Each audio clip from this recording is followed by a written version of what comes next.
Friends பாருங்க, ரொம்ப நாள் கழிச்சு மீன் குழம்பு சூப்பரா வச்சிருந்தேன். சரி, பழைய குழம்பானத்தான் நல்லா இருக்கு நிறைய பேர் கமெண்ட்ல சொன்னதுனாலயே நாங்க அதை சாப்பிடாம மட்டன் செஞ்சு சாப்பிட்டு பழைய குழம்பு நைட்டு சூடு பண்ணி வச்சா காலையில சூடு பண்றதுக்கு மறந்துட்டாலாட்டுக்குது. ஒரு சட்டி குண்டானுங்க பாருங்க வேஸ்ட். ஏய் உள்ளகும் சாதித்தியன்னு மனசு நான் பாருங்க, ஒரு சட்டி குண்டான் வேஸ்ட் மீன் குழம்பு. காயத்ரி ஆசையா இருந்தா சாப்பிடலான்ட்டு. ஆமா, சுடு சாப்பாடு வச்சு சரி அதை சாப்பிட்டுக்கலாம் அப்படின்னு சாப்பாடுலாம் வச்சுட்டு போட போறப்ப அப்படி ஆயிடுச்சு.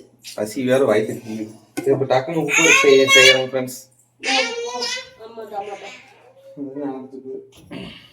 நீங்க எல்லாம் என்ன சாப்பிட்டீங்க மதியானத்துக்கு? நாங்க மீன் குழம்பு சாப்பிடலாம்னு ஆசையா இருந்து வீணா போச்சு. வந்து பாத்தீங்கன்னா அங்க கூட இருக்கிற பஸ் கம்த்துருக்கு வச்சுட்டு வா சாமி இந்தால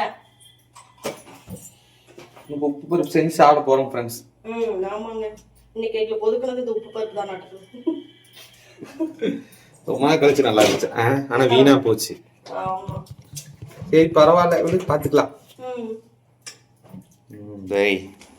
சார் என்னங்க சார் பண்றீங்க? அது இழுக்கணுமா? கருணக்கிழங்குமா இது வீணா போயிடாதே. சுண்டி சூப்பி சூப்புன கொண்டையாட்டாகி போச்சு.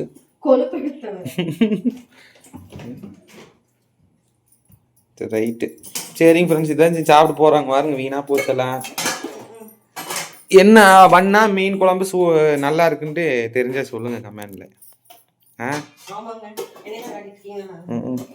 சரி, தெரிஞ்சா சொல்லுங்க ஃப்ரெண்ட்ஸ். எங்க சின்ன தப்புனால இப்படி ஆகி போச்சு.